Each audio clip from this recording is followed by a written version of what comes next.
राधे राधे दोस्तों। ईश्वर आप सभी की सभी मनोकामनाएं पूर्ण करे और आप सभी को स्वस्थ और खुश रखे। चलिए कहानी शुरू करते हैं। हमारी आज की कहानी का शीर्षक है बेबस प्यार। आरव उस समय बर्फ से ढकी एक चौकी पर ड्यूटी पर था जब सैटेलाइट फ़ोन की घंटी बजी। दूसरी ओर से संध्या की धीमी कांपती सी आवाज़ सुनते ही उसकी सांस थम सी गई।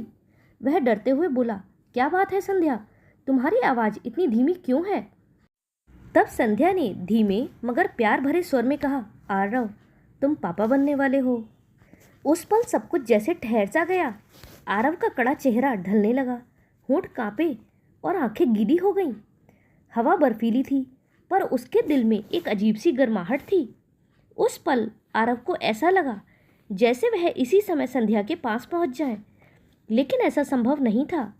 उसे इस बात का अफसोस भी था कि वह इस समय संध्या के साथ नहीं है, लेकिन वह कर भी क्या सकता था।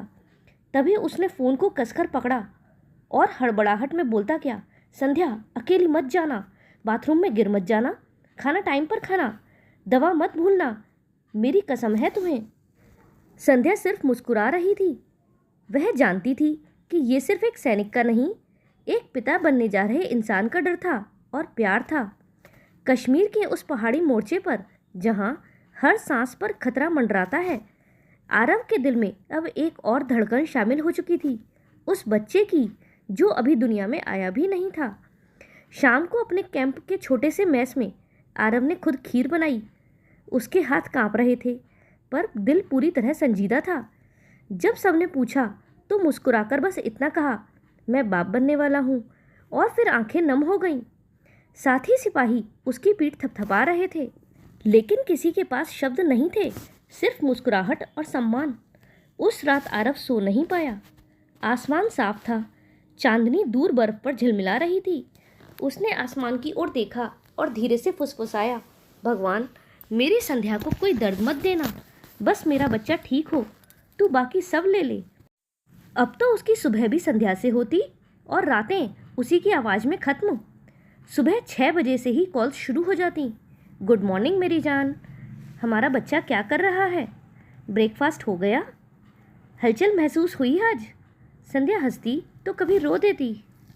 उस हंसी में भी कभी कभी हल्की सी सिसकी छुपी होती। दिन गुजरते गए।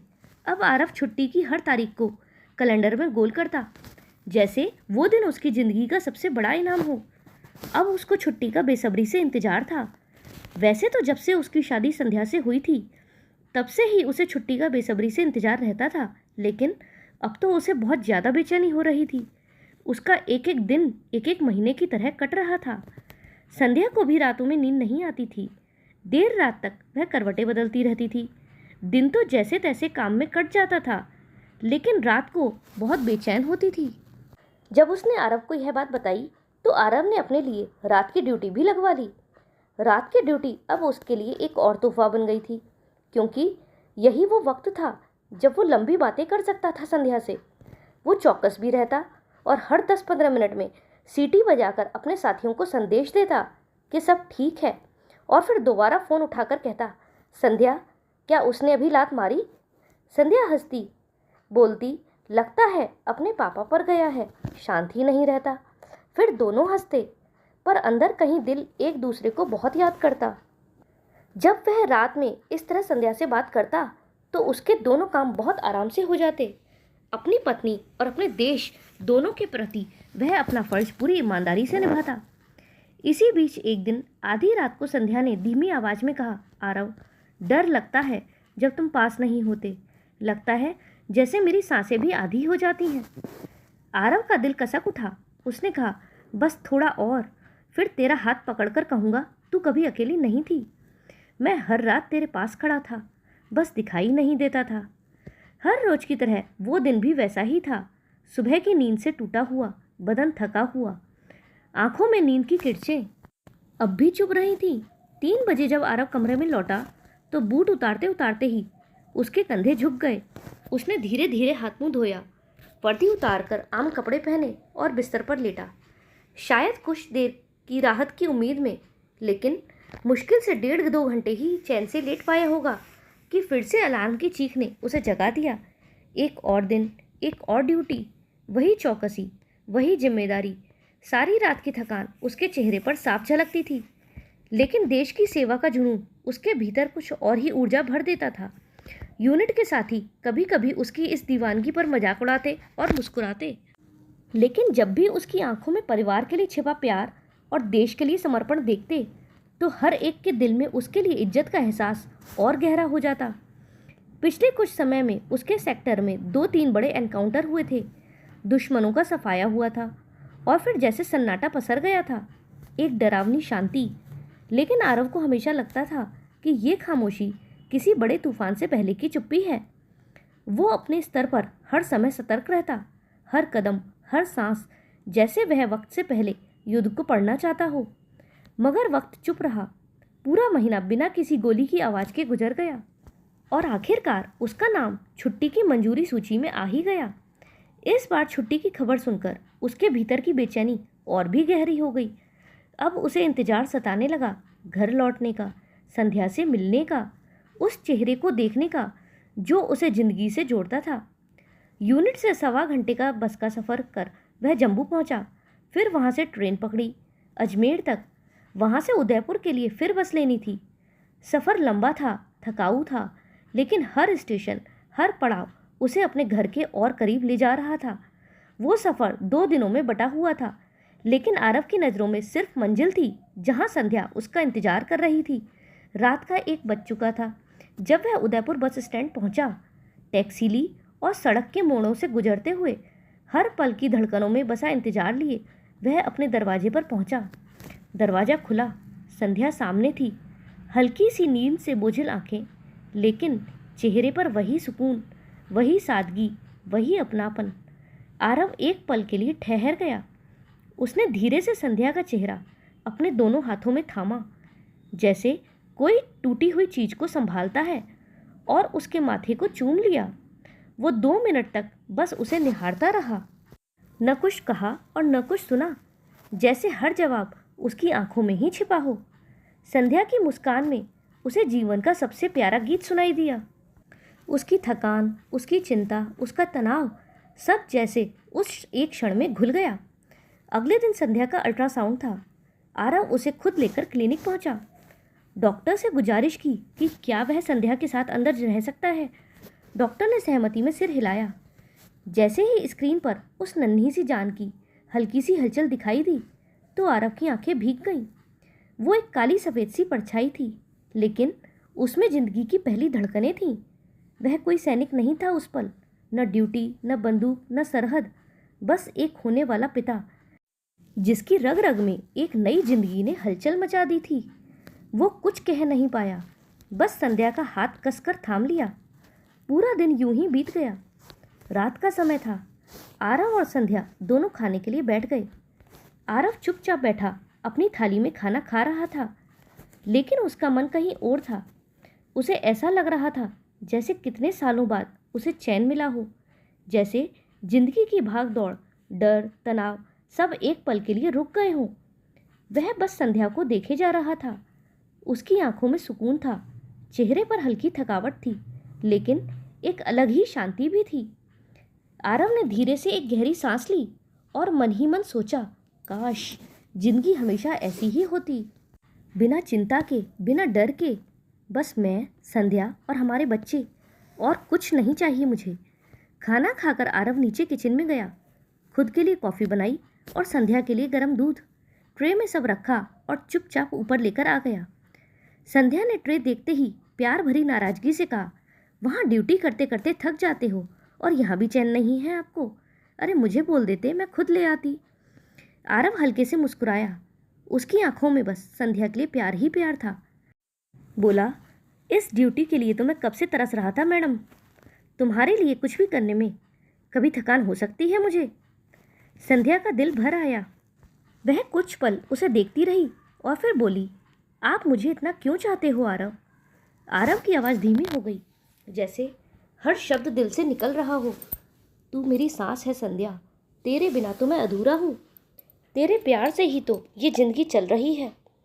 सुबह होते ही आरव ने संध्या से प्यार से पूछा, आज मेरे बच्चे को क्या खाना है?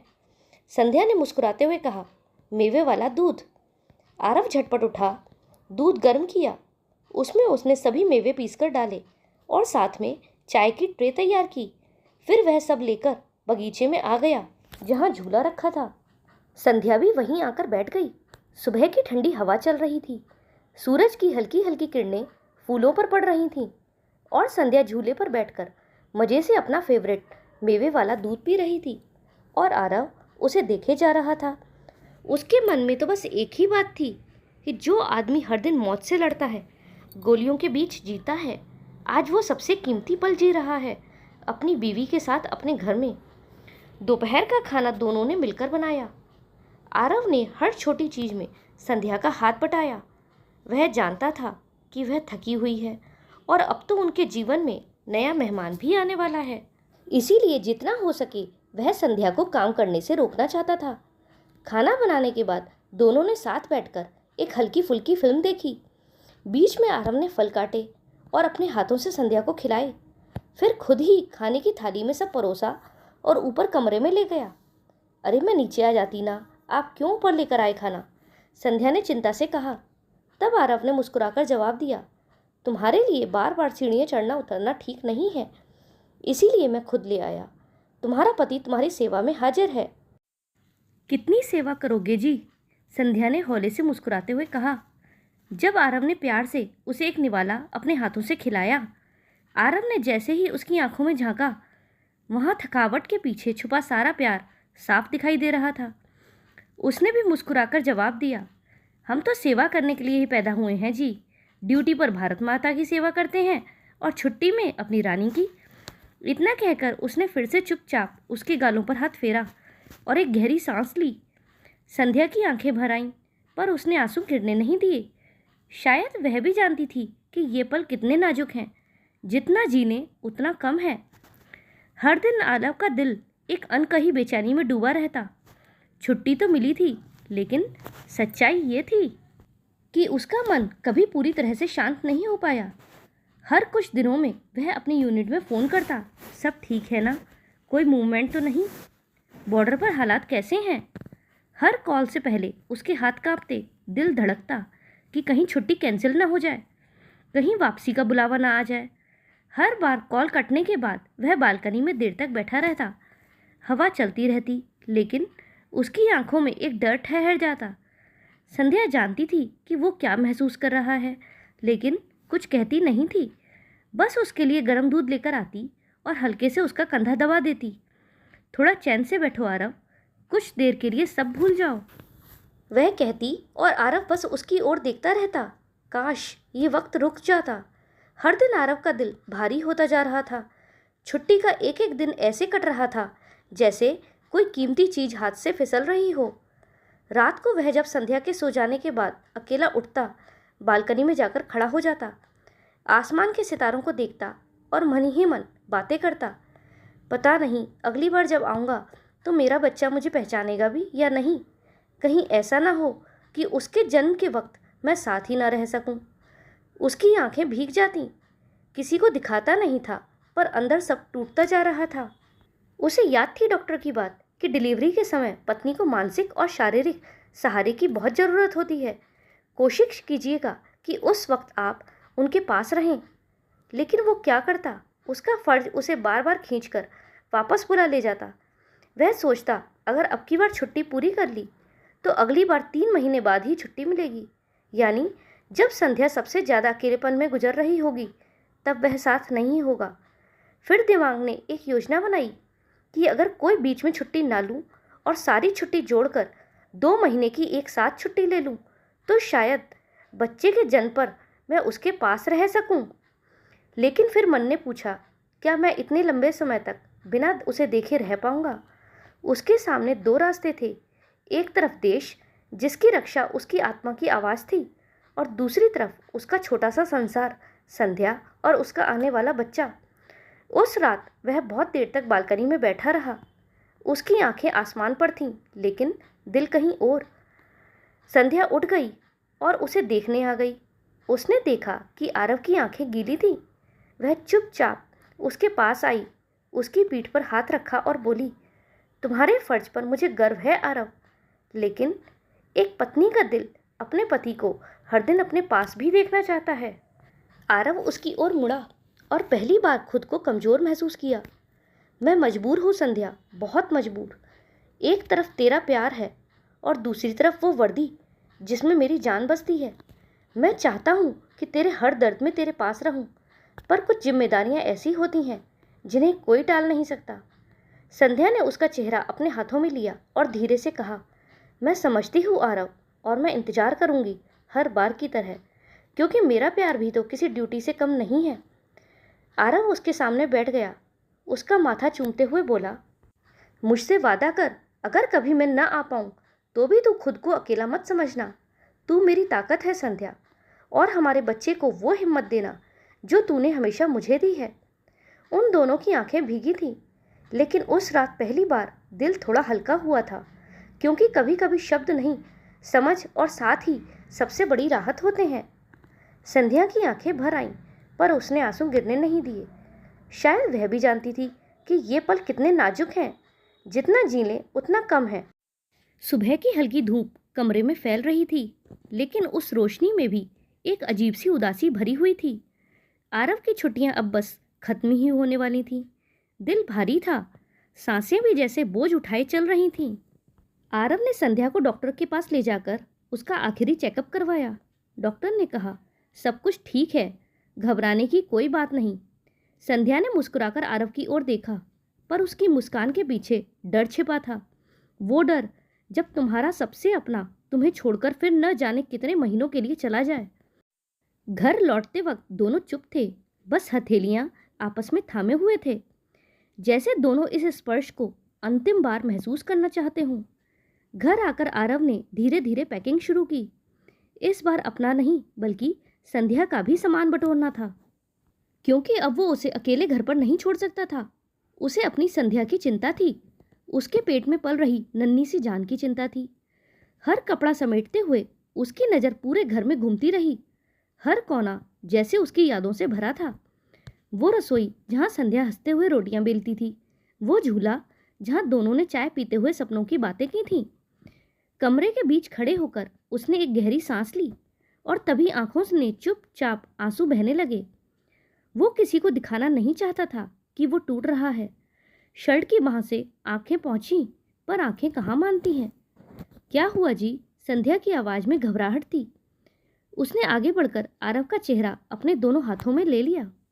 बोलिए ना, क्यों ऐसे देख रहे हैं सब कुछ? आरव ने जैसे तैसे जवाब दिया, कुछ नहीं, बस जाने का मन नहीं कर रहा। संध्या ने उसे अपने सीने से लगा लिया, उसके सिर पर हाथ फेरती रही, और आरव फूट फूट कर रो पड़ा। एक फौजी जो हजारों गोलियों के बीच भी नहीं कांपता, आज अपनी पत्नी की गोद में बैठकर ऐसे रो रहा था जैसे कोई बच्चा माँ की गोद में सिसकता है। बस कुछ ही दिन की तो बात है, फिर आप आओगे, हम दोनों आपका इंतजार करेंगे। संध्या की आंखों से भी अब आंसू रुक नहीं रहे थे। थोड़ी देर बाद ड्राइवर आ गया। संध्या को मायके छोड़ने का इंतजाम हो गया था। बस स्टैंड पर आकर जब आरव ने अपना बैग नीचे रखा तो उसकी रूह कांप रही थी। हर कदम भारी था, हर सांस बोझिल। आप ठीक से खाना खाना, ध्यान रखना, नींद पूरी लेना। संध्या की आवाज़ अब कांपने लगी थी।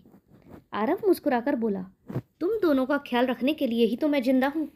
हर सांस तुम्हारे लिए है संध्या। फिर जैसे ही बस चलने को हुई, उसने संध्या को गले लगाया, माथे को चूमा और बिना पीछे देखे बस में चढ़ गया, क्योंकि अगर एक बार और उसकी आंखों में देख लेता तो शायद कभी जा ही नहीं पाता। बस में बैठकर वो खिड़की से हाथ हिलाता रहा जब तक कि संध्या आंखों से पूरी तरह ओझल नहीं हो गई।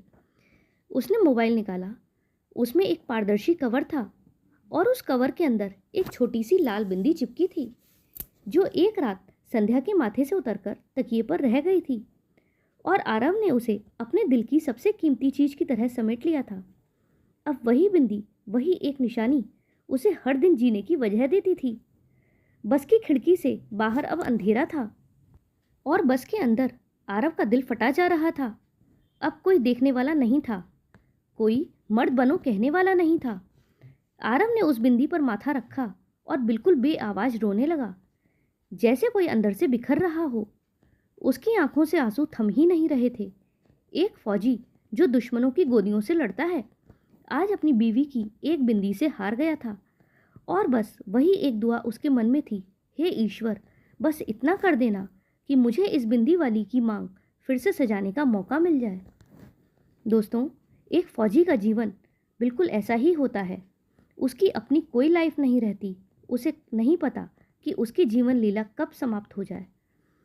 दोस्तों, आपको ये कहानी कैसी लगी कमेंट में ज़रूर बताइएगा।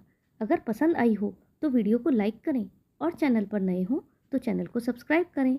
हमारे साथ अंत तक बने रहने के लिए धन्यवाद। जय श्री राधे।